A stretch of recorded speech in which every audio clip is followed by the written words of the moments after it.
uh, all right, did you hit live on your end? Yeah, but it ain't doing nothing. Uh-oh. Hold on. Uh-oh. See, I'm out here rapping. You know what I'm Live. saying? We live. We live. We live. I'm out here rapping. I see you. You know what I'm saying? It ain't that cold in my house yet, man. Yeah, I mean, yeah. I'm just out here rapping. I'm the Jim Jones of the squad. You know what I'm saying? You think you be over rapping. Ain't no such thing. You be doing too much, man. That's what they say now. Ain't that what the young kids say now? You doing too Yeah, they young kids don't know nothing. much. They don't know no better. Gonna start us off, man. That's tradition in the Who Made Y'all Priest podcast, man. Let's go and start this off. Oh yeah. Uh, what's up, world? I'm Avo Fafore. What's going on, good people? This is our Oseun. Welcome back to the Who Made Y'all Priest podcast, where we talk about our spiritual journeys, our everyday life experiences, and the issues of the time from the perspective of two people who just happen to be priests. Fafore, what's going on, man? You know, I'm just looking at your name. I'm gonna start putting my marks on my name. And you ain't play it like that. You got to be from the jump though, because if you do it now, people gonna think you trying to ride my coattail, man. You know, I don't care about that. I'm I I'm don't want I'm to cool see. with I don't that. want to see no. I don't want to see no diacritical marks on your name next time. Yeah, I'm cool with that. You know what I'm Uh, saying? Cause people might be pronouncing my name wrong. Man, ain't nobody pronouncing mine's right because they see the diacritical marks on there. They just hear how you say it and pronounce it like that. I don't even Mm-hmm. think yours. I think the only thing yours got is a It's is one. the it's just one over the A. Mm-hmm. That's Yeah, it. that's it, man. Yeah, yeah, that's it. That's it. So what's going on, man? What's been going on in your world down there on the far south side On vacation, on vacation? What that mean? man, I've been on vacation now for what? A week. Oh yeah, since the first, huh? Yeah, Yeah, yeah. You know what I'm saying? I'm gonna be on vacation until they figure it out. You know what I'm saying? Democrats and Republicans. I ain't mad at it though. You yeah. know. Y'all come on together and get a budget so you can go back to work. But you be chilling though. You ain't trying to go back to work. No, I need 40 days. Like Moses, like Jesus. You need Like 40 days and Jesus, 40 I need nights. 40 days and 40 nights.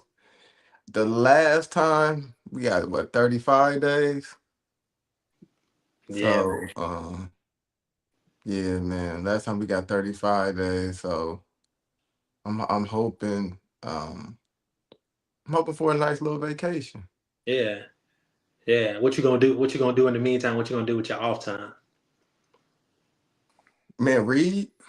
Read. I've been, I'm reading. I've been doing more yoga. I've been meditating, Yeah. which I haven't really had the opportunity to meditate like that since we got called back in the office. Hmm. So yeah, man, I've been meditating. I've been doing all that stuff. Now I haven't Um, been doing any yoga, um, and since I've been dealing with the Vaishnavism, the chanting and the meditation has increased. My reading has increased, so I've been doing a lot of reading, a lot of uh, chanting and meditation. So yeah, we're on the same thing with that. Besides the yoga. so you went to the spiritual tradition of the yogis and didn't do no yoga. See, when people hear the word yoga, they immediately think about body positionings. Mm-hmm. Vaishnavas, they practice bhakti yoga, and bhakti yoga has nothing to do with body positions. Man, I gotta talk to what's his name about that. I gotta talk to Sadhguru about that. Now Cause there are people that incorporate the body positions into bhakti yoga, but if you get into reading the Bhagavad Gita, the text from which yoga comes, it goes into the different types of yoga, and once it gets to bhakti yoga, there's nothing about body positioning at all. Bhakti yoga has nothing at all to do with that. Yeah, because a couple years ago when I came across that, when Sadhguru was talking about it, I then did a YouTube search on Bhakti Yoga, and there's a whole bunch of Indians doing Bhakti Yoga, meaning the actual uh, body positions. Are So they that's interesting. are they Vaishnavs? Uh, I don't know. I don't really be doing the spiritual gang banging. I don't know what set they claim. I think you do. I think you do because if we've talked about that before on the podcast, that lineage is important. So knowing the history of your spiritual heritage is important. So Oh no, Vaishnavism, I don't disagree with that. Like, yeah, whatever tradition you follow, you should understand your lineage, right? right? But um, I don't necessarily. It's more for an informational standpoint. Me being a Sagittarius moon, like I'm not really. I'm gonna look around, no matter what I'm in. I'm going to look around, see what they doing over there, what they doing over there, and pull things that I think I need to expand and grow. Now, if I was um, culturally and racially, I guess, Indian, and my family did a certain thing, then, or for that matter, in E5, if I was culturally Nigerian, I might stick with that or focus on a particular lineage. I think there's a reason why, even though we got cousins over there, we got family members over there, we decided to be born in America. And I think some of that, especially understanding my Sagittarius moon, my ninth house placements, that is not something I'm particularly going to be moved by. I don't think my particular lineage has it right, quote unquote, or so to speak, It's and never so, about that though. It's never about right or wrong. You and I have had this conversation well, you before. know that I know that yeah, I don't really do right or wrong. That's why I said so to speak. Like, if my lineage does this very specific thing a specific way, and that's the way I was taught, I will do that until or unless I find something that makes me be like, oh, I'm gonna do that. I'm gonna incorporate that in. Or when I get to this part, instead of doing it like this, which is how I was taught, I like the way this is, I'm gonna do that. Do you remember you and I having a conversation about uh, mastering the things of our lineage or mastering the things that we were taught before starting to venture out into other things, into other lineages, and Hmm. into what other people got going on? That's what's taking place right now for for me. I'm into Vaishnavism, so that's what I'm studying right now. And then once I have a control or a better grasp of that, then I'll start looking out into different so-called lineages of so-called Hinduism. But I know for Vaishnavas, and according to the Bhagavad Gita, Bhakti Yoga has nothing to do with body positioning. Gotcha. Gotcha. Yeah, I don't know what um I don't think I ever even heard Sadhguru make mention of a particular lineage or anything like that in which he comes through. Yeah, he doesn't. Um, He doesn't mm. practice a particular lineage of Hinduism. He doesn't. I'm sure at some point, I mean, he did. He had a teacher or teachers Yeah. along the way. Obviously, he had to come in the way in which he followed something very particular. See, this is why you got to get into like the history of the different sampradayas and all of that. Those that are considered the four traditional sampradayas and those outside of the sampradayas. Getting into the history of all of that. Yeah, it's just some.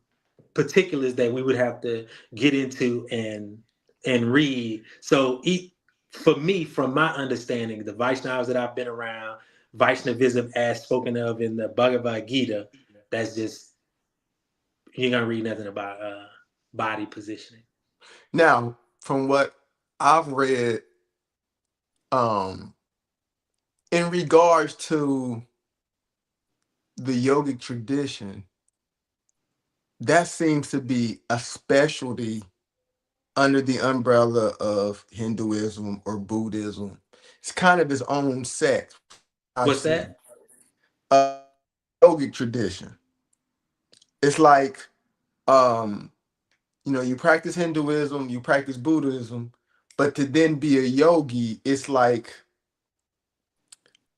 a a tradition inside of a tradition, so to speak. I think that's the way that we've perceived it in the West. For sure, that's the way we've perceived it in the West. But there's no separation of yoga from this. This is why I want you to read the Bhagavad Gita. I really do want you Hmm. to read the Bhagavad Gita. There's no separation from yoga when you get to the etymology of the word yoga. Now, if you're talking about the body positionings or the guru teaching the disciple, if that's what you're talking about specifically, then that might be something different. But No, I'm talking yoga, specifically about being a yogi. yeah, that's what I'm saying. Mastering Yeah. yoga that That makes you. doesn't mean that I'm not saying that to say yoga is separate from the tradition.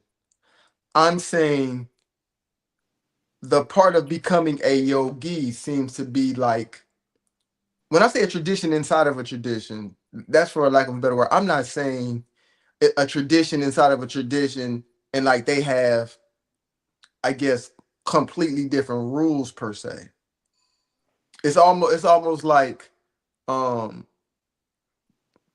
if the tradition says, I don't know how to explain, like if the tradition says do this, as a yogi, you do this.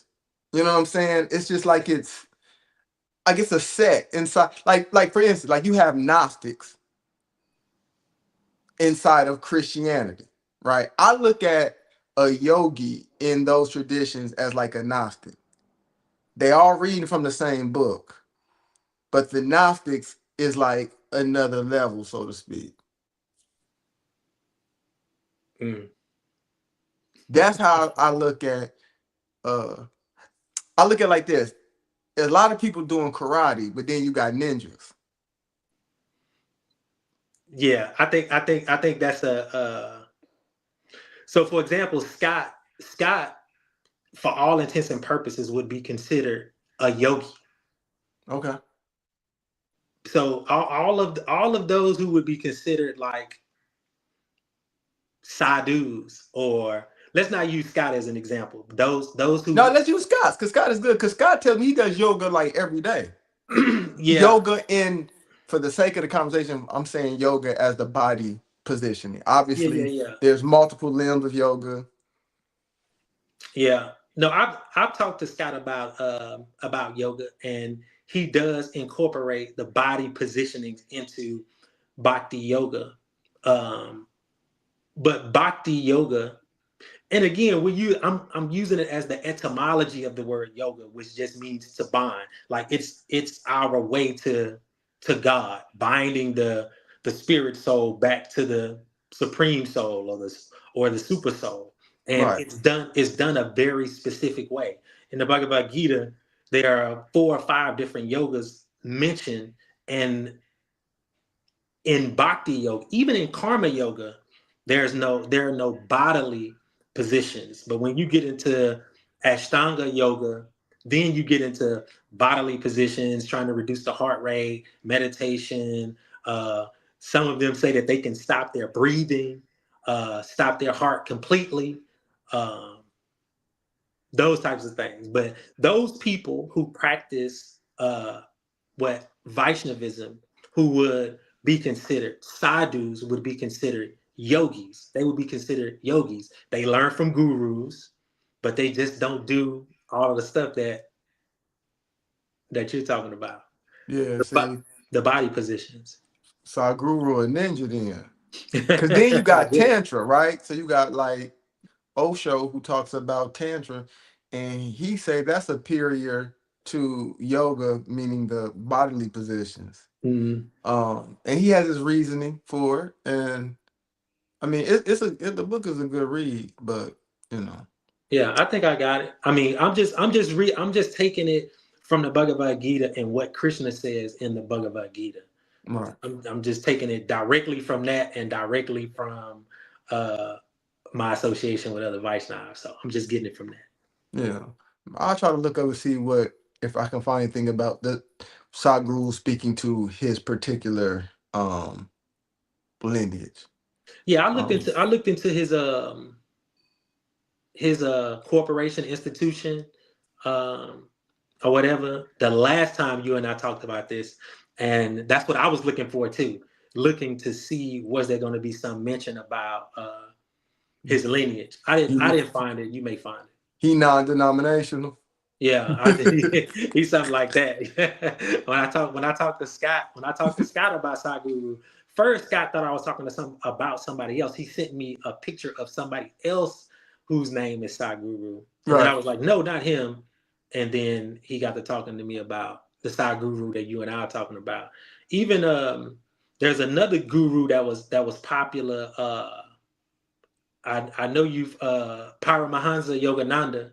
He did the a translation of the Bhagavad Gita that I have that I showed to you before. Hmm. It's like a 2 volume thing. Yeah, he has sinners here too, and it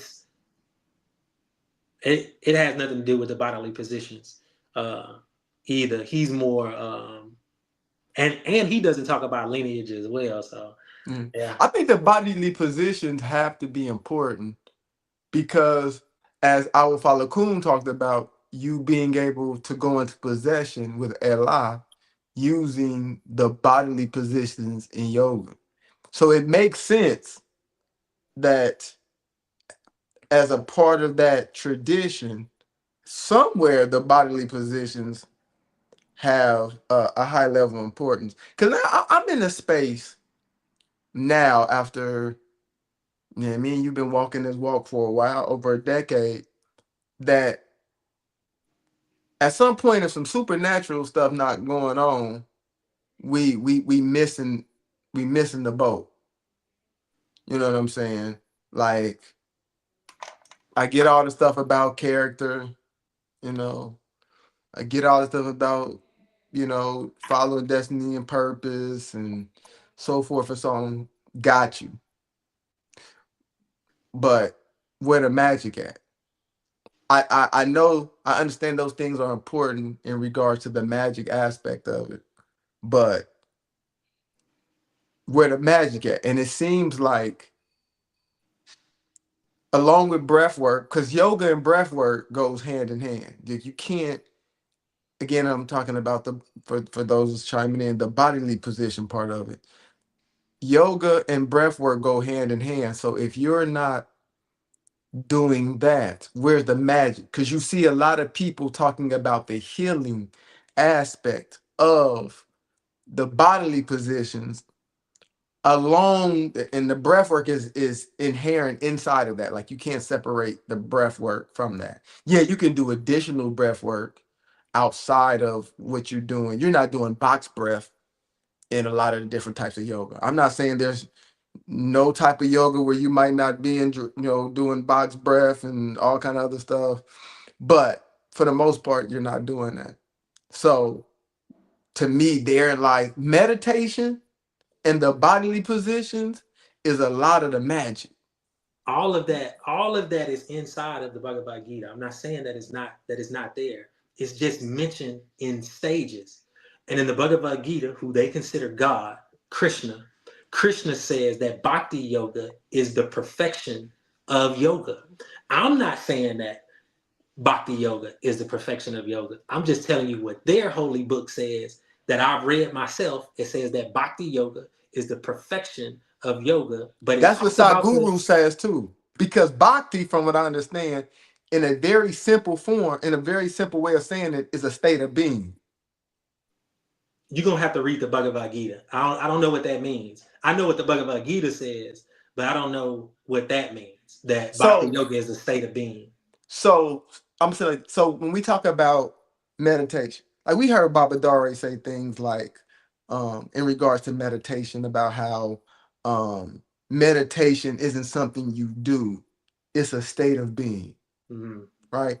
Even our Father Kuhn talks about that when he talks about how when you become a grandparent, right? Now, I don't know if that means necessarily literally like you got your kids got to have kids, or more than likely it's probably you reach a certain age, right? Where you're able to then, like, going into possession, you're able to, like, that is like a state of being. You're able to be in that state, right? And so bhakti consists of multiple different things in order to create a state of being, from what Sadhguru says, right? There's multiple things that you do, but ideally, essentially, it's a state of being. So I listen. I'm listening to Sadhguru, some of the videos that you send me. I have his books and all of that.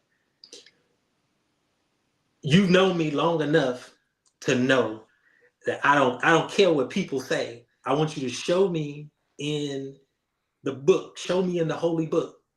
In the holy book, Krishna says that bhakti yoga is the perfection of yoga, and that all of the other yogas, karma yoga, jnana yoga, uh, ashtanga yoga, all of those things inside of those three are found. Everything that you're saying right now, and Krishna says that bhakti yoga is above those. And inside of bhakti yoga, although you can use the bodily positions or breath work or any of those things, bhakti yoga in its essence, you can disregard the bodily positions, breath work, all of those things. And bhakti yoga, Krishna says, is the highest of all yogas. And bhakti simply means devotion.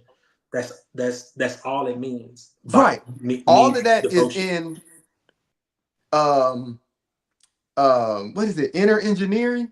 Is that the name of uh Sadhguru's book? Something like that. One of his books. That everything you just now said is that's exactly what he said. Talk about devotion.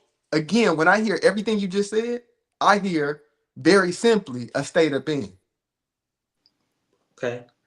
Like, so I don't disagree with nothing you said, because that's exactly what how Sadhguru broke it down.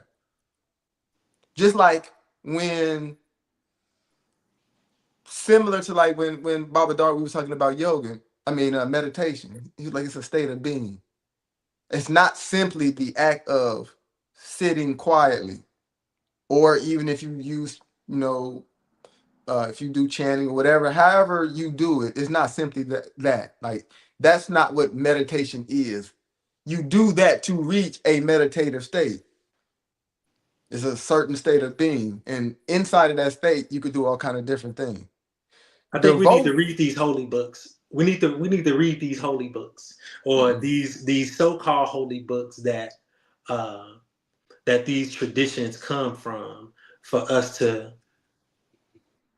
get a better understanding of what these traditions are talking about. Because to me, this sounds like a conversation that Christians would have, where one one Christian claims to have read the Bible while another one hasn't, and he's the one that hasn't read the Bible makes an attempt to say what's inside of the Mm-hmm. holy book.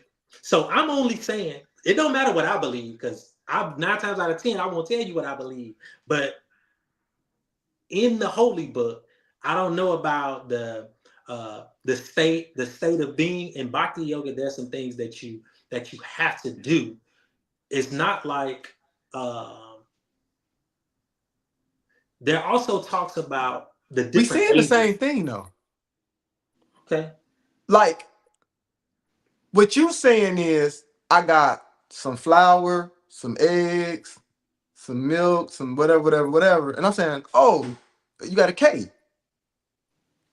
Like you breaking down the ingredients. That's what I was saying. I said like Sadhguru, everything that you said about devotion, all this, all that. But when I hear that, when I everything you said, I'm not disagreeing with you saying. When I sum that up, if somebody had a gun in my head and said, "Don't give me a paragraph," I'm here as a state of being. You do all of these things to reach a state of being.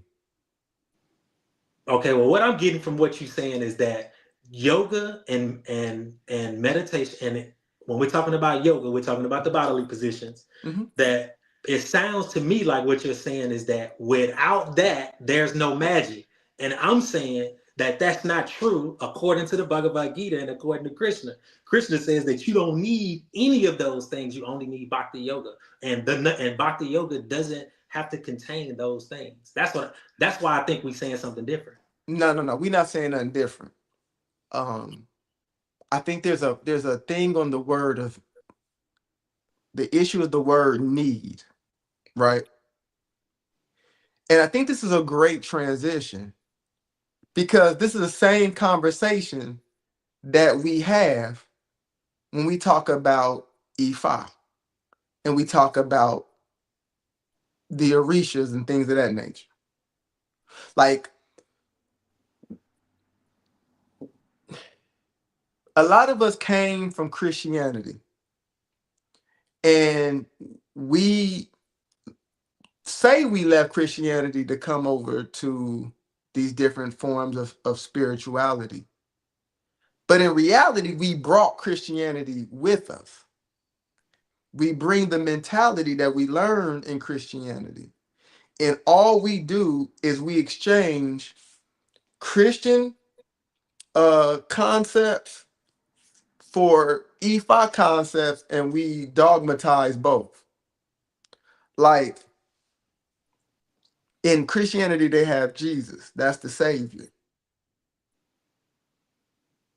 There is no Savior in Ifa. But for those of us who left Christianity and we had that kind of dogmatic ideology, when we bring that in Christianity, Jesus then becomes our implements. Mm. The Eshu, the Ogun, the Opaiku, the Ile the ancestor altar, all these different things, right? So when you say in the Bhagavad Gita, it says that you don't need those things, I agree 1,000%. Just like you don't need any of those implements. However, people can't get, because they demonstrate they can't get to those different spaces without the assistance and sometimes the crutch that they may use far too long in these implements. So ideally, yeah, you might not need meditation, you may not need yoga, this, that, and the other. The reality of it is we are so far removed from being in these spaces. I think when I read these things about need, it's a philosophical need. It's saying, technically speaking, you can do X without. But the reality is these things were created because we have shown the inability to get to those spaces without. And so we use those things to get to a space. But if we are disconnected from the information and the understanding, then those things become our crutch that we never walk away from. So are you saying that there was a time in the practice of Ifa when the Orisha were not represented as implements? Absolutely. I would say there was a time in Ifa when to talk to Oshun, so to speak, you went to the water, you went to the river. Oh, I agree. You But know, you I'm you saying went that you're out not in gonna the find it in nature, Odu Ifa. huh? What I'm saying is that are you getting that from extrapolation or are you getting that from the Odu Ifa? No, as Yogbe talks about us creating the Orisha, or the Ori creating the Orisha. No, I get that. And and What I'm saying is that are you extrapolating from that what you just said? uh so yeah, Yeah, to I me, to know that's me, what you do. You to, don't try to to work around it. You extrapolating from that. because here's the thing. If the Odu E5 was created originally way back when, like the Odu E5 don't tell me how to do my job. My job wasn't created way back when the Odu E5 was created. But the Odu E5 is not like the Bible. It's a living thing. Okay. I am adding to my Odu every second I take breath. Now, this is an interesting thing. To me, this is the difference. This is when we are highly masculine. And this is something that I'm just really like the last few months really coming to. Me being highly masculine requires me to, or required me to want to see evidence of something somewhere. It had to be in an old dude somewhere. I had to be able to go to the Bible to find it. I had to be able to go to the Bhagavad Gita, whatever, whatever. But what I understand is if I'm tapped into spirituality, if I'm really tapped in, if I really have balance between my masculine and the feminine, there's shit that I know and I don't gotta show no evidence nowhere. I know it. And that comes with a connection. And I'm gonna tell you where I came to where I started to come to that conclusion. I remember a long time ago, I told somebody something in a reading. I ain't get that from no, I didn't get that from the old dude. Uh I didn't get that from anywhere. And they said it was spot on. Like, yeah. And then the next reading, I did the same thing. Well, not the same thing because they were different, but the similar thing. It was spot on. And I kept doing it. And so I called Baba Dare because I was using their date of birth. I was using numerology. I go to Baba Dare. I say, yo, Baba, yo, I've been doing X, Y, Z, and I'm telling people this, that, and the other. Like I know from a feeling that it's true, and they are saying they are agreeing that it's true, but I actually ain't never found nothing nowhere that said that this is what it is. And he said to me, he said, that's because you are allowing spirit to teach you. You're not getting that from no book. You ain't getting it from nothing that you read. Spirit is now teaching you, right? So he say that, I'm like, cool, bet. But then I took that information, I put it in my back pocket, and I go on to do how I normally do, right? I need to know where that came from, read, but whatever. Whatever. Then we get initiated in the Haitian voodoo. And every time I would ask Mambo, like, yo, what I need to be reading, what I need to be studying, her comment was always the same. Establish a relationship with the Lua. They'll tell you. Now, for me, because I like to read, I need something, I need to study something, whatever, she'll tell me, and I really didn't push back too much because I knew I wouldn't get nothing more than that. But every time I was still asking, yeah, so, this is what I've been thinking about. Hey, where can I go read about this, that, and the other? Maybe if I reposition it this time, she'll give me, okay, yeah, it's this book, or yeah, you can go do. Every time, establish a relationship with the luau. Now, me going to the luau used to be suspect at best. Every blue moon, I would do it. The more I started having conversation with the luau, the more like stuff that I can't explain started happening, and it'd be spot on. I'm talking about I'm having uh dreams about stuff that come true, people that I don't even know. I'm like, yo, this is wild. And so it put into context. You know how me and you would always talk about how somebody could teach you something even if they really don't truly understand it? It's like spirit talking to them and saying, hey, plant this seed. if I was to press them, they really can't give you nothing more than what they just now said. Because people used to tell us all the time, you know, yeah, y'all ain't gonna find everything in the book. Now, I have my issue with that because I'm like, y'all just don't read, and because y'all don't read nothing, there's a lot of stuff that y'all don't know. And I don't know that they was tapped in like that, to be perfectly honest either. But Nick, boy, there's some truth to it. I ain't gonna hold you. So there's some things that yes, I know, like I know my name, and I can't pull up a book, I can't do a Google search or none of that to show you, like, see, look, this is what it is. Right, and you can't reproduce it either. That's the difference between, at least from my perspective, that's the difference between knowledge and fact. There's some experiences that you've had that allows you to know a certain thing. So if you can't reproduce that experience for me, then it's not fact, it's just knowledge. It's something that you know.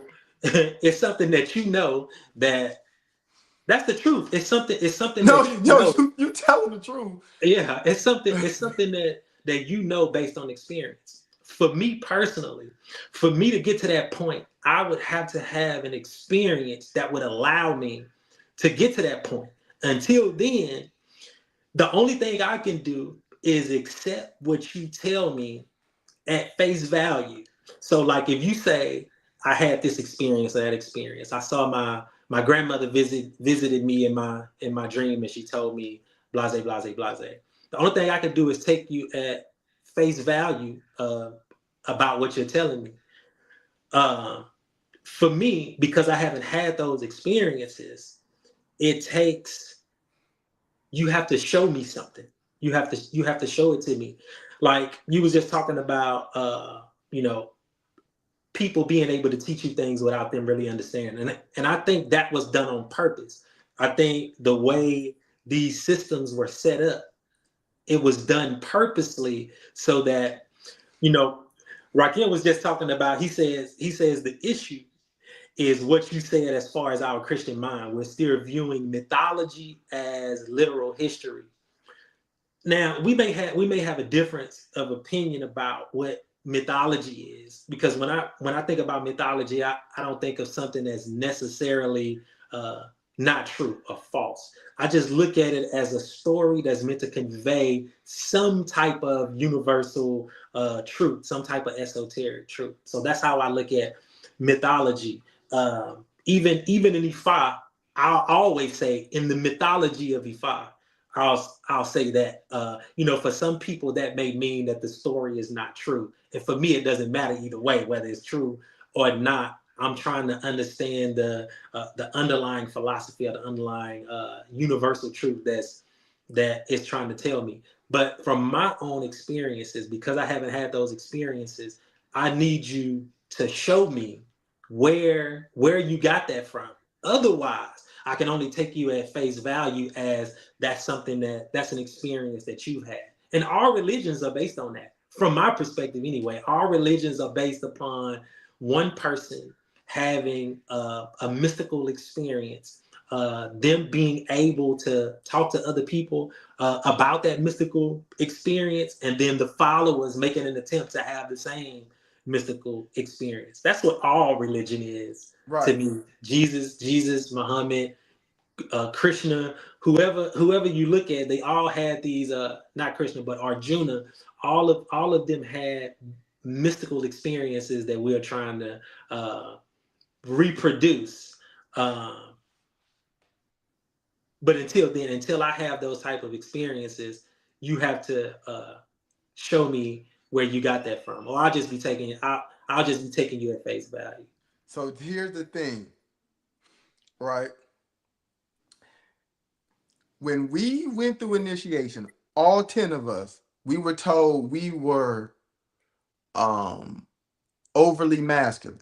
Now I took that like with my Odu when people be like, my Odu says moderation in all things. And me being me, I'm like, what does that mean? I was never satisfied with the answer of people gave me in moderation, what moderation meant. Because I always was like, that ain't it. I know you a priest. I know you got all these titles that and the other, but I knew what they were telling me wasn't what moderation was. And then me and you came to the Odu Tori Rete that defines moderation. And I'm like, see, I knew it. There are things that are outside of a normal state of being that you cannot possibly moderate. You can't moderate rape. You can't moderate murder. Those things don't belong in a regular state of being. Now, killing somebody in self-defense is one thing. That's not murder. But rape, murder, you can't moderate those things. The ODE5 talks about against lying. You can't moderate lying. There is no, yeah, you can tell the truth a little bit, tell a lie a little bit, you cool. That doesn't exist, right? But with us being overly masculine, what does that mean? I don't know what that meant. And I think it wasn't supposed to be defined to me. It was supposed to be discovered. It goes back when people talk about our destiny and purpose is something that we remember.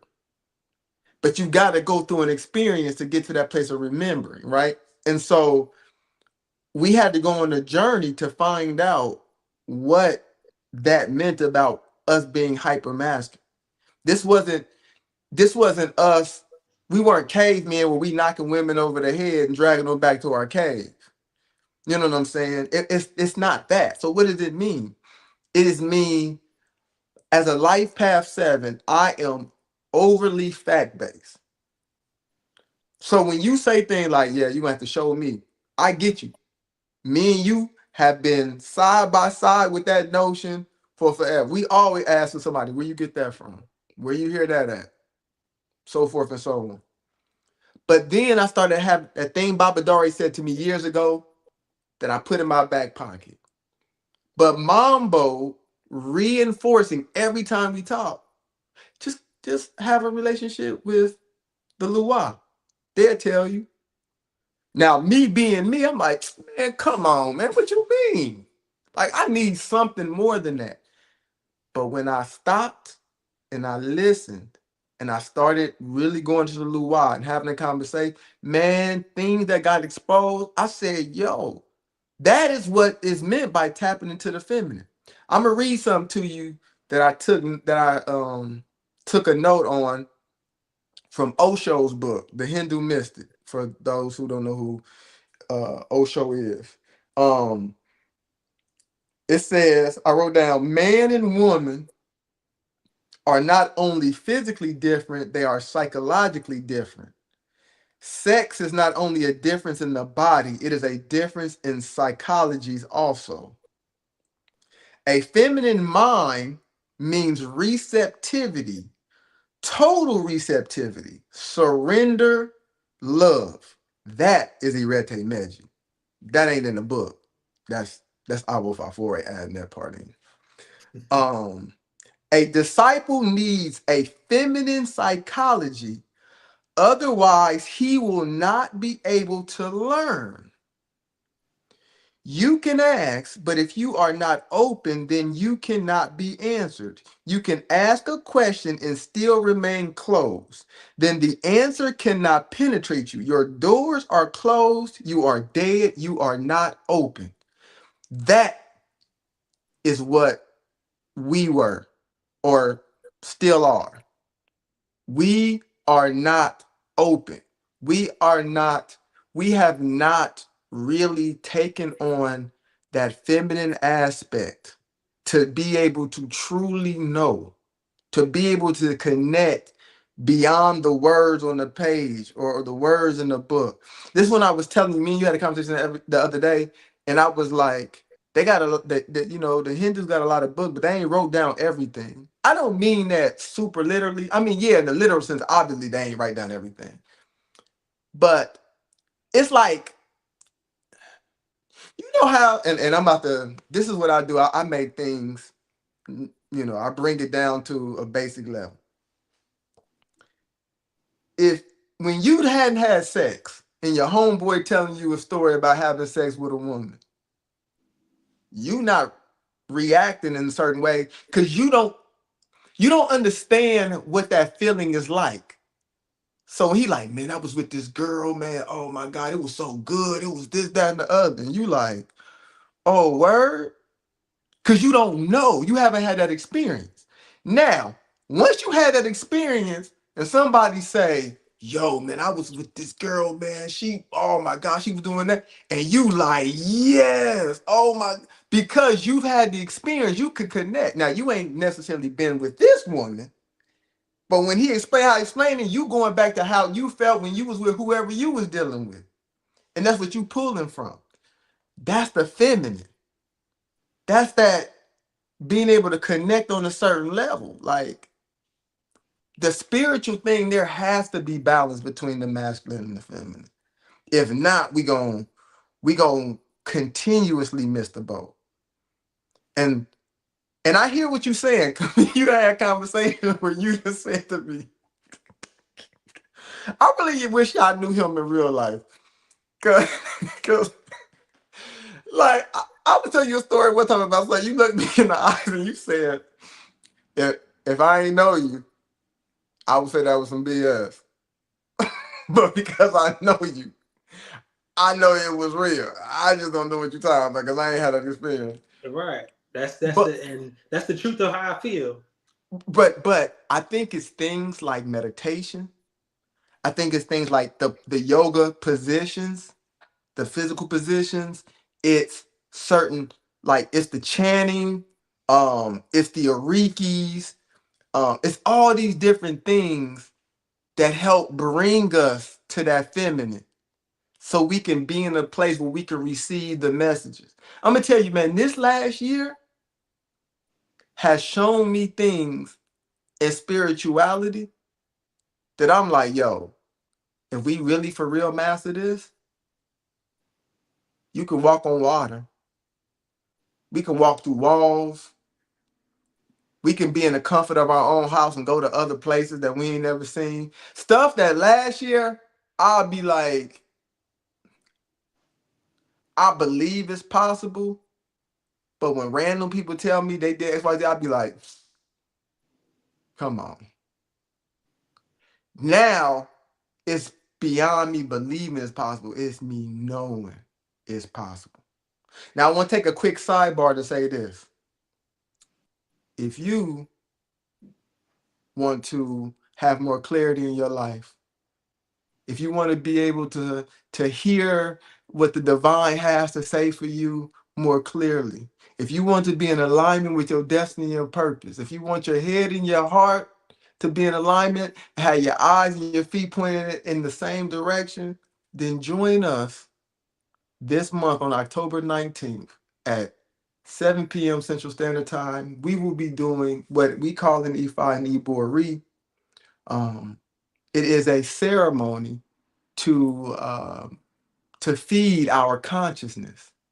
So if that's something that interests you, hit us up at wmyp@yahoo.com. That's WMYP, like who made y'all priest at yahoo.com. The price is $16.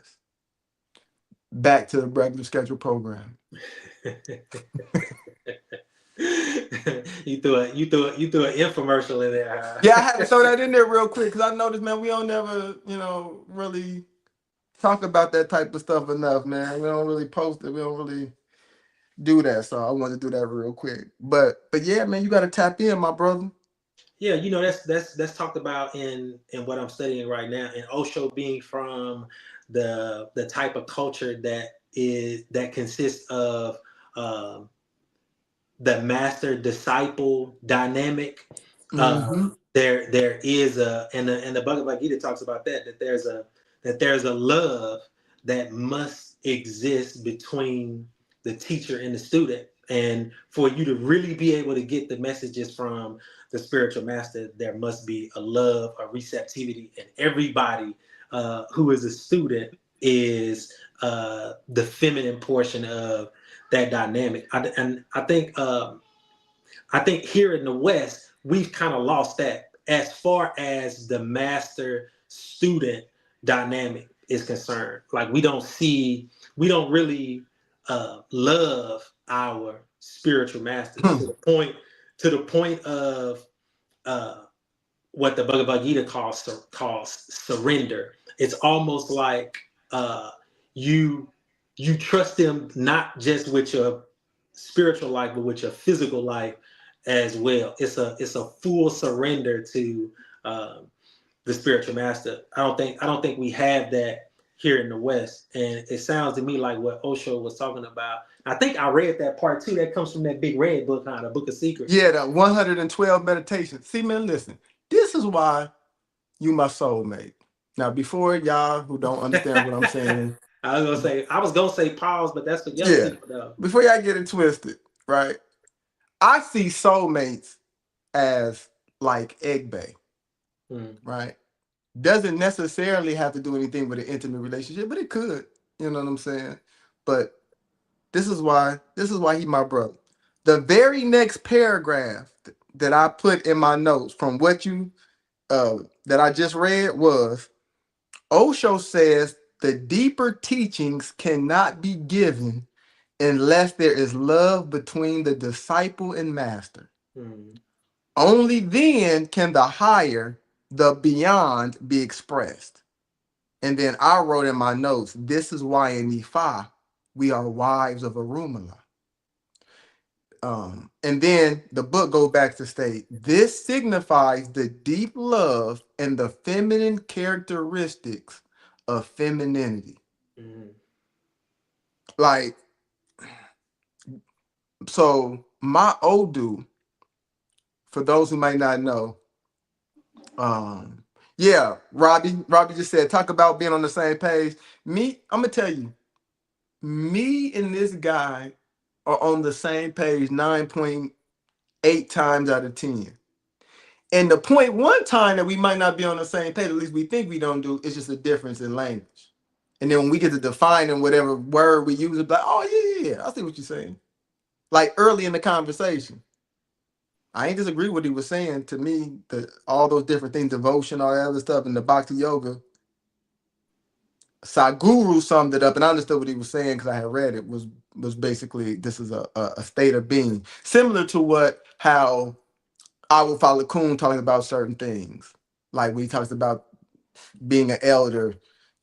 You should walk with Allah. You know what I'm saying? You should be that should be your state of being. Um, but my Odu going into Igbodu Tefa was the Red Tay Medj.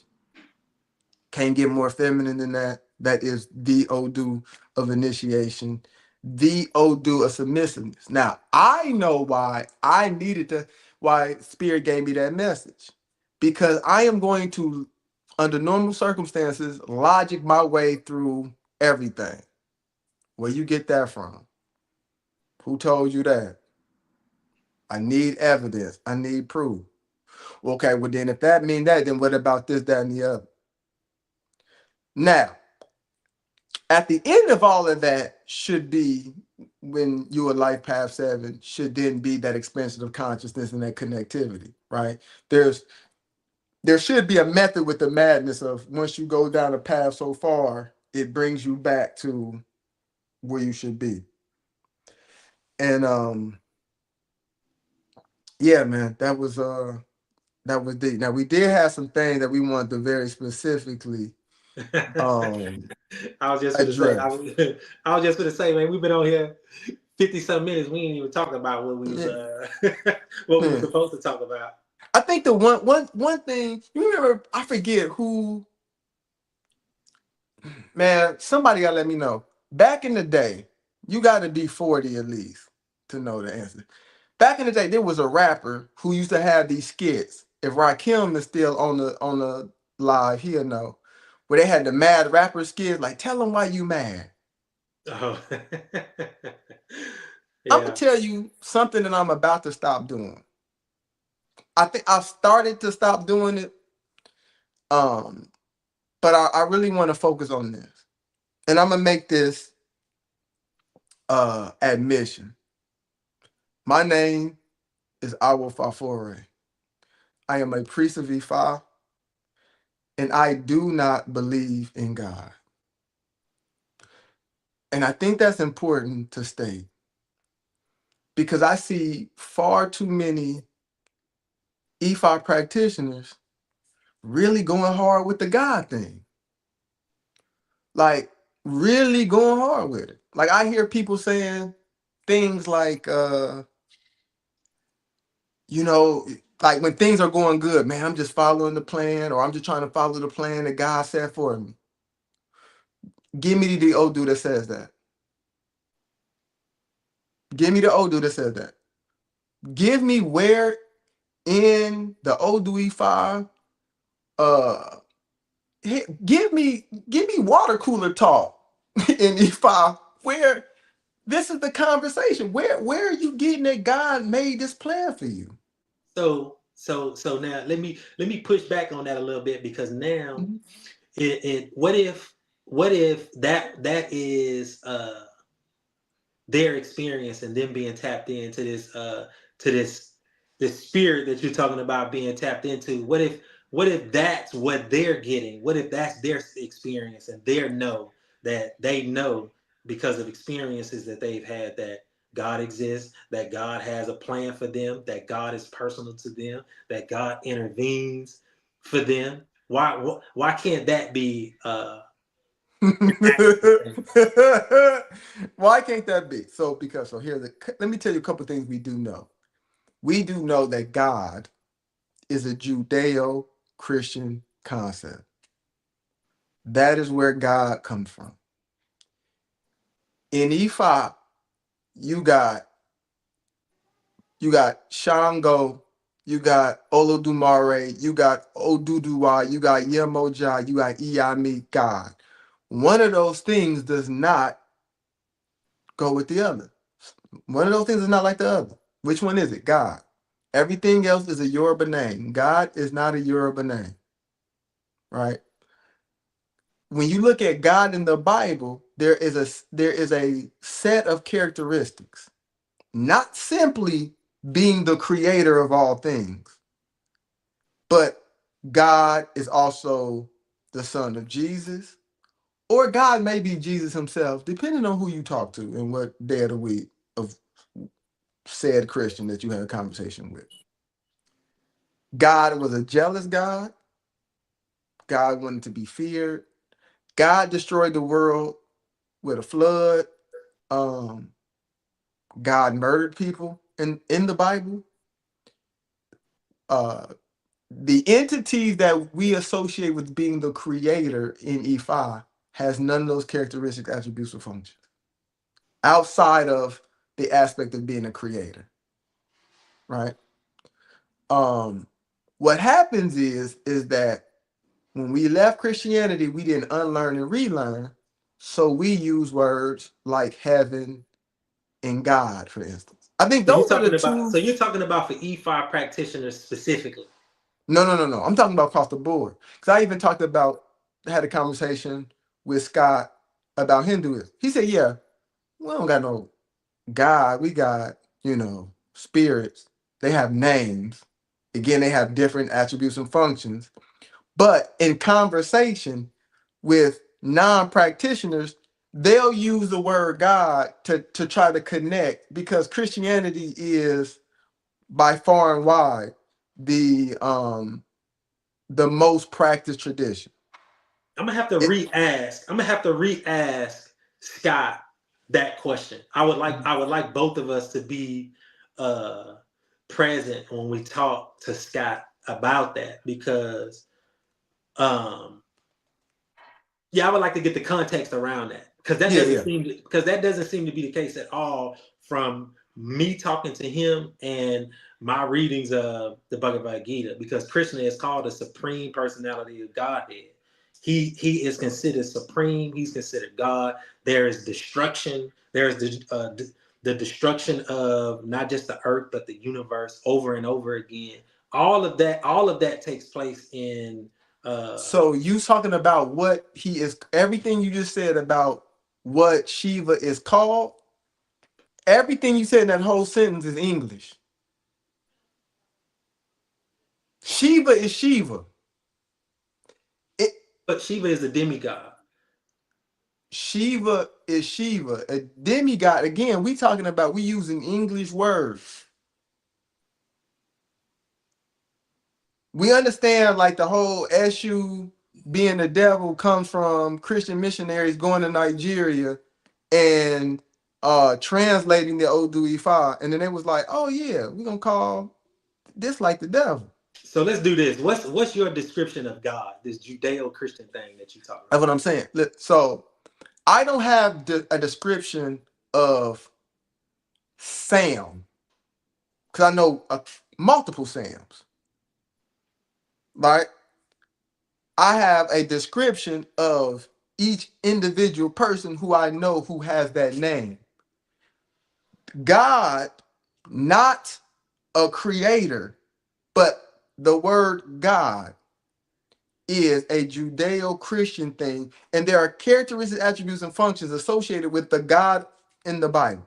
And I'm asking you to explain those. Those are the ones that you just said. Yeah, the one A I just jealous now said. God, a jealous God wanted to be feared. Blase, blase, blase. Yeah, Those are the all those different things. characteristics of this Destroyed the Judeo. world Right. at the flood. Said next time I'm coming back with fire.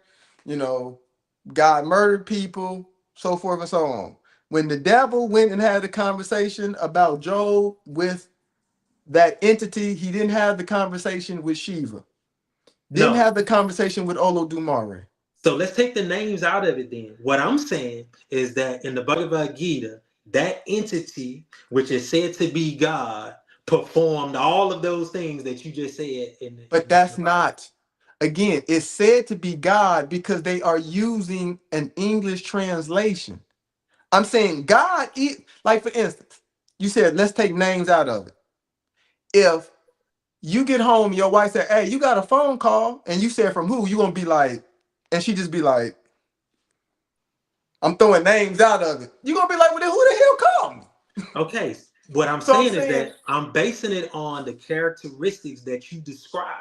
It doesn't, I'm not talking about the title that you give it. You said that the God in Judeo Christianity has certain characteristics and functions yes, that the creator in Ifa doesn't have. I'm saying God of the Bible is unique to Christianity. Okay, now, So we have everybody else because we kind of want to be in the group, right?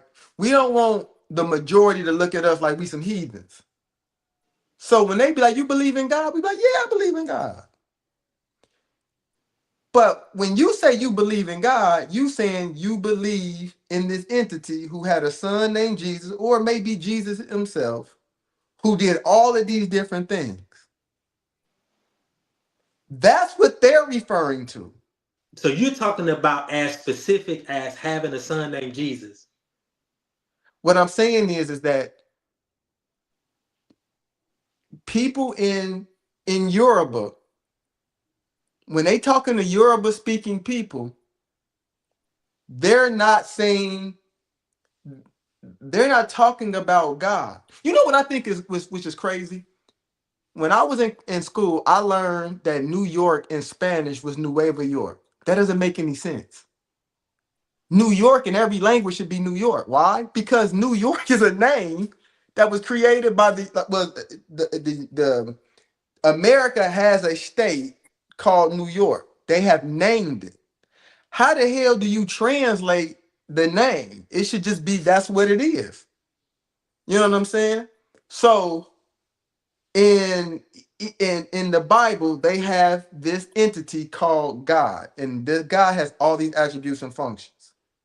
So when they be like, "Do you believe in God?" They're asking you, "Do you believe in this?" And when you say yes, then you saying, "Yeah, we on the same page." I No, we're understand what not. you're saying. I understand what you're saying. What I'm saying is that are you saying that that entity doesn't exist anywhere else? When I say that entity doesn't exist, that my answer is going to be no. I'm saying all those things. If you tell me Shiva do, let's say I gave you a list of 20 things that's associated with God, and you tell me Shiva do 7 of them, we ain't talking the same thing. Right. But what if Yeah. I tell you that Shiva does all 20? You still not talking about the same person. Okay, so now I understand what you're saying. You're talking about something that's very, very, very specific to Judeo Christianity. That's what I'm saying. God is very specific to Judeo Christianity. It's because it has become the word choice. Like, you ever been around somebody who is very knowledgeable on something? I I'm not tell even you, gonna put a brother, name right? on it. And you will say something, you will call it something, they'll be like, no, I don't do that. I do this. Now, in your mind, you like, what the hell is the difference? He know words matter, and he's saying, nah, that ain't what I do. I do this. Like, I said something one time to somebody like, oh, I'll talk to this guy on social media. It was in one of my frat groups. And I'm like, oh, you practice E5? He said, no, I don't practice E5. I live E5. I said, okay, that was a lot, but I get where you're going with that. I ain't mad at it, you know. Now that's something light, but I think me as a E5 practitioner, especially a priest saying I believe in God, is severely misleading. See, I don't go that far as to say, uh, first, I agree with you, but I don't go as far like to say I don't believe in God. What I'll tell people, and you and I have had these conversations privately, so you know that you and I feel the same way about what you're saying. What I'm saying is that what I would more likely tell people is that if they say, "Do you believe in God?" I would more likely say something like, um, "I believe that a creator exists, and my perception of the creator may not be the same as yours." I'm more likely to say that than to say, um, "I don't believe in God," because to me it takes you down a whole different rabbit hole that can really be avoided. At least for me it could be avoided by me just saying I believe in a creator. uh, my perception of the creator may not be the same as yours. Then if it's somebody that I feel like I can really have a conversation with and it not get super emotional, then I may start to go into the specifics like that. Like the Judeo-Christian God is blase, blase, blase, blase, and I don't believe this or I don't think that, and then we can get into the the Mhm. specifics. I think the way you are explaining it, it forces you to have a longer and a deeper conversation with people you may not want to have a deeper and longer conversation with. Well, so that's the thing. You know what my answer is when people ask me, do I believe in God? Is my answer is yes. For the very thing that you said. I'll be like, yup. Yeah, for that reason, huh? Because I know 99% of the people don't really want to have that conversation. But I, in spaces where I'm around, I have said something to E5 practitioners though, where I'm like, I don't believe in God. And then they hit me with the 16 laws of E5, the one that we believe in one God. I was like, yeah, see. Then we got to have the conversation about translations and all that other stuff, right? Things that people don't really want to hear, to be perfectly honest. But again, it goes back to what we were saying at the beginning. We left Christianity, we came to E5. We're supposedly, like Baba says, Arlu always says, you come to E5 because you want to know. That's probably the only thing that Maluo has ever said that I now disagree with. I still think that most of us don't want to know. I think it's something inside of us that's like, intrigued. Something is calling us. Call it the ancestral DNA, is that blood percolating, saying, yeah, go over there and we'll go. But I still don't think the ego wants to know. Like, for whatever reason, we want to feel like there is something outside of us that's going to save us. And for so long, it was Jesus. And then for whatever reason, we came to the conclusion like Jesus ain't going to save us. But we exchanged Jesus for the Orishas, for the Iami, Egbe, so forth and so on. The Luau. We exchanged it for all these different things. And and maybe we need those things, and maybe our children and our grandchildren will expand enough to be like, yo, it's more to it. And we wonder why we having the same experiences. Like I said, when when when people when people talk about God, it's an ideology that goes back to religion where they talk about to bind back. So when I think of when people say stuff about God and the way they talk about God, I see there's still a mental and maybe an emotional chain that's preventing you from going forward. Or you hustling people. So if y'all hear me out there talking about God this, God this, God that, I'm letting y'all know today, understand that I'm intentionally hustling y'all. It's a hustle. Yeah. I'm selling a product and I'm trying to appeal, excuse me, to the masses. And so I'm gonna hit you with the God combo so I can get the masses. Um Now, I think that's what we are doing now is that we are doing things and not using, or we're going to in the future, not use so much EFI language so other people can understand where we coming from. But we ain't gonna hit you with the God and all that other type of stuff. Um, just because I want people to understand. To separate from the concept of God, to me, you have completely separated from Christianity. And if you have completely separated from Christianity, then you're able to not accept E5 better, but you're able to accept spirituality. I had a conversation with somebody at work not too long ago, and they hit me with they were telling me something, they do something, and and I'm like, what? And they were talking about how I'm Christian, so we do this, that, and the other. And then the devil, the angel on my shoulder was like, don't say it, don't say it. The devil was like, man, ask the question. So I was like, I thought you said, and I can't remember the specifics now, but I thought you said you didn't do this. Oh, I don't. I said, well, that's in the Bible. So then they hit me with oh, well, I'm more spiritual. The angel said, bow out. You already know who you're talking to. The devil said, ask the question. So I said, oh, okay, that's cool. You spiritual. I, I like to think of myself as spiritual. I like, what rituals do you do? Well, I don't do no ritual. I said, oh, okay. I thought, well, the word rituals and spiritual. That's when I seen, and then that's when they bowed out the conversation. Because what I heard was when you practice a religion, but you're more spiritual, you basically saying you do whatever you want to.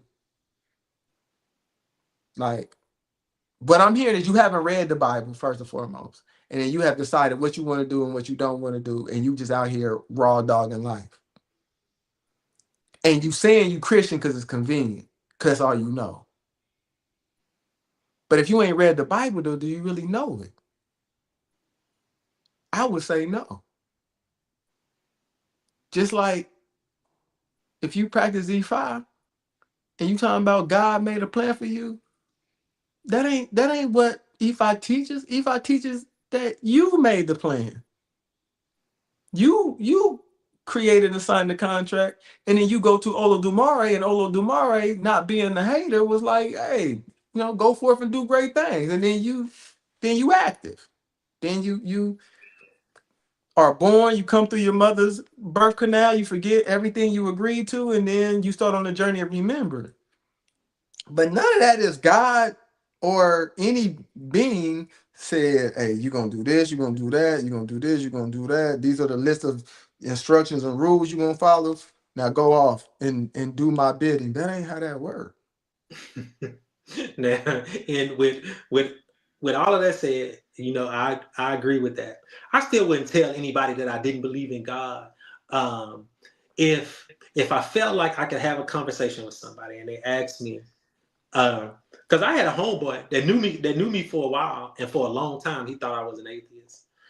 Uh, just because our perception of what we call God or what he calls God is different. So if I can have a conversation with somebody, again, my go-to is when they ask me, do you believe in God? My go-to is, uh, yes, I believe in God or I believe in a creator, but our perceptions of that entity may be different. And then if we can start to have a conversation, then I'll start to list off those things, like the things that you just said. This is the thing that I believe, that God created a universe, or that the creator created a universe that was created perfectly, it was created within, and it evolves within these perfect divine laws, and that there's no reason for the creator to intervene. That you chose this, you chose that. This is your destiny and purpose, your life's work. I'll get into those types of things, but I think to to keep the conversation, if I decide to have a conversation with the person, I wouldn't tell them I don't believe in God. Now let's not get it twisted. Our Fafore is telling you he does not believe in God. If you catch Jimmy on the streets, or if you catch Michael on the street, and you ask me if I believe in God, I'm gonna tell you yes. Yeah, no, I feel I'm you. gonna, I'm gonna tell you yes, and I'm gonna keep pushing. Unless for whatever reason, I feel like the person asking me is really searching and really wants some information, I might go there. But yeah, under normal circumstances, mm-mm, I done said what I said today, and tomorrow, if I'm at the grocery store, somebody hit me with, "Do you believe in God?" You know, I go to the gym every morning, and it's this one dude in particular, and he prophesies to me every morning. And I hit him with all the amens, and won't he do it? All of that. But how you know he not tapped in? I'm not saying he ain't tapped in. I'm saying what he tapped into ain't what I'm tapped into. And nonetheless, when he be like, you know what I'm saying, boy, you know, Jesus is this, that, and other. I was like, yes, he is. You know, God is. I said, I know. Amen, brother. Yeah. See, I don't do all Dapple. that. I I'm don't do nah, that. I'm because you know what? This is where I'm at. And I did a reading for a friend of mine not too long ago. And I had a conversation with Spirit about it. It was about a situation they was in. I got that in because I had an old dude fail. I asked, we're talking about their spiritual evolution. I said, because they were Christian, I'm like, can they find spiritual evolution and expansion in Christianity? And Spirit said, yeah, they could. I said, is that what is Christianity what they're supposed to practice? Said no. I went down the line and said African spirituality, what they is what is best for them and what they in alignment with what they came here to do. But it's possible to find that type of evolution. And it goes back to what you were saying in the Bhagavad Gita. Yeah, we don't need these things. But in actuality, for the human, for the majority of us to make that leap, we need them. Yeah. No, and that's exactly how it's spoken about in the Bhagavad Gita, which is Right. why all of these different things are mentioned. That you can use this to realize whatever it is you're trying to realize. In the Bhagavad Gita, it uses the term God. That God, you can come to God realization using this path. It may take longer, you may have to do more, but you can get there. Then you can use this path and you can get there. Or you can use this path and you can get there. But in the Bhagavad Gita, there's a mentioning of the most perfect path. And but all of those paths are there. Remember in Ifism, Osomara Ibe talked about that as well. Talked about people that some people need and must have Christianity. Some people need and must Mhm. have Islam. That's the path, and that they can realize the things that we may realize in Ifa as well. Which is why I'll never disrespect or downgrade anybody's religion, because I think that you can find what it is that you're supposed to find in that thing. Uh, it may just be a specific way that you have to do it. And that's what I think it is. I think it's more so there's like we, despite what we might naturally be inclined to, what we might enjoy, so forth and so on. There's something that EFI was is supposed to be our foundation. Um, and we're also supposed to do other things. I'm not dogmatic, you know. You're not dogmatic. There's this thing where I see there's some series of videos. I don't know where these things spring up from, but somebody was talking about, you don't do candle work in Ishesha. And I'm not gonna argue about whether or not that's the case or not. But at the same time, though, I really don't care about what they do or don't do in Ishesha, because if there are some things, and me being me, I when we start talking about the word Ishesha, again, we're going with what the Odu Ifa says about Ishesha, because the way it speaks about it, if my lineage, now that I'm over here in America, if we doing candle work, then candle work is Isheshe for me. But if we just talking about Isheshe meaning traditional uh Ifa as practiced by the Yoruba, that ain't really my concern. You know, um, I am Nigerian and probably Yoruba genetically. I am not Nigerian culturally. I think the Yoruba do a lot of cool things. And I think most of those things is cool for them because they grew up how they grew up and they live where they grew up. You know, yeah, I got some traditional Nigerian clothes. I'm only wearing, if you see me in some traditional Nigerian clothes, know that I was forced to wear, more than likely. When you see me at the Ben Bay and I got on that, know that my Luo said, hey, this is what we wearing for the Ben Bay as priest. All right, I'm gonna go with the team. But if it ain't no dress code, I'm gonna come dress how I would normally dress. Cause again, I may be genetically those things, but I'm culturally, I ain't gonna say the word I would normally use to describe me culturally. I'm just gonna say I'm African American. How about Right, that? right. Culturally. We could talk about these types of things forever. I think yeah, I agree with you.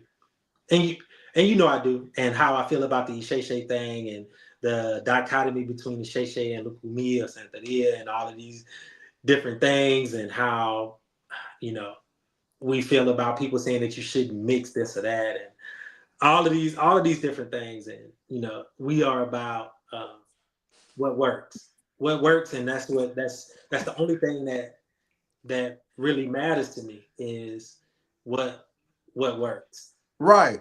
Like I got on my diviner mat as a priest of E5, I got Veves on my diviner mat for my med. Like I invoke the Luwa when I'm going through my process to do a divination with the Opuele. For those people who like, oh, we ain't supposed to mix the two, or I don't mix the two, hey, that's on you. And that's cool. If it works for you, but listen, if I was a Taoist, I'd be chanting Chinese on my divine mat. Whatever it is that helps me tap in or whatever I need to tap in, I'm gonna do it. There was a reason why I was called to initiate in multiple different things. And not to put them in a box either. I'm gonna use them all. So, um, yeah, man, you got anything else to lead out with, good brother? No, man, that's it. I think you said a lot. You probably made a lot of people mad saying you don't believe in God. I don't. But if you ask me tomorrow on the street, I'm gonna tell you yeah. So then we'll be back good. Yeah, yeah, yeah. Nah, I think when you say no, it's an immediate turn off to people. And if you say yes, I think they have a specific belief about what you believe. So that's why I always lead with I believe in the creator, but my perception of God may not be like yours. And then if questions come after that, then we can have a conversation. Most people just leave it like that. Most people that I've talked to, especially if they see certain things or hear me say certain things, and they ask, "Do you believe in God?" and I say something like that, and they'll just leave it like that. If I say my perception of the Creator may be different from yours, they just leave it like that. And then some people ask, and then we can have a conversation. But yeah, no, I agree. I agree with you though. Yeah. Well, they ain't gonna be as mad as they was gonna be had we had a talk that we were supposed to have about Charlie Kirk. So, so Yeah, yeah, man. yeah, man, we appreciate everybody for tapping in. Again, we are performing Ibories every month. Spiritual head cleansings, spiritual head blessing, spiritual renewal, um, however you want to call it, however you want to deem it. It does all those different things. October 19th. It's not too late to sign up. If you want to sign up, email us at wmyp@yahoo.com. Um, man, they've been beautiful experiences. If you follow us on social media, you'll see that we've posted comments from the Ibori that we've had. They've been beneficial to people. People enjoy them. They've been beneficial to both of us. So we greatly appreciate all those who have attended. But October 19th, 7 p.m. Central Standard Time. If you want to join us, the cost is $16. Hit us up at WMYP@yahoo.com. That's WMYP, like Who Made Y'all Priest, at yahoo.com. If you want to tap in with us on Instagram, it is who.made.y'all.priest. And my brother, let them know where we at on Instagram. I mean on TikTok. That's at Who Made Y'all Priest 11. Yeah, I knew that this time too. I still want to So say 7-11 for some reason. yeah. So man, we appreciate y'all for tapping in. Peace. Peace.